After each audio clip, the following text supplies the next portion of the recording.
ഈ കൊല്ലത്തെ general body കൊണ്ട് ഉദ്ദേശിക്കുന്നത് പുതിയതാണ്. ഇവിടുത്തെ പഠന പ്രവർത്തനങ്ങളൊക്കെ എങ്ങനെയാണ് നടക്കുന്നത്, ഇവിടുത്തെ പരീക്ഷകളൊക്കെ നടക്കുന്നത് എന്തിനാണ്, ഈ കാര്യങ്ങളൊക്കെ ചർച്ച ചെയ്യാൻ വേണ്ടി രക്ഷാകർതൃ സമിതി നമ്മൾ 1 മുതൽ ഇങ്ങനെ പറയേണ്ടി വരും എന്താണെന്ന് പരിശോധിക്കുക. ഒന്ന് അതാണ്.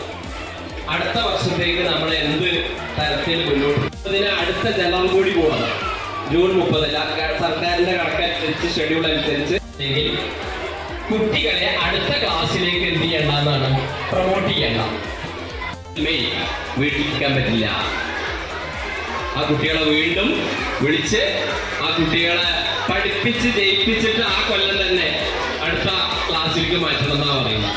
കഴിഞ്ഞ വർഷം 8ാം ക്ലാസ്സിനായിരുന്നു അത് ബാധകം. നിങ്ങൾ ശ്രദ്ധിക്കുന്നില്ലേ? എന്നിട്ടും ഉദ്ദേശിക്കുന്നത് ഇതൊരു ജനറൽ ബോഡിയെ കാണുന്ന ആഗ്രഹിച്ചിരുന്നു. പക്ഷേ ഇത് ജനമാണ്. അത് ഹെഡ് മാസ്റ്റർ വളരെ വിശദമായിട്ട് നിങ്ങളോട് സംസാരിച്ചു.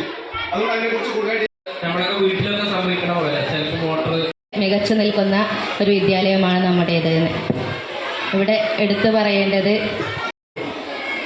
സഹപ്രവർത്തകര്, രക്ഷിതാക്കളെ, കുട്ടികൾ.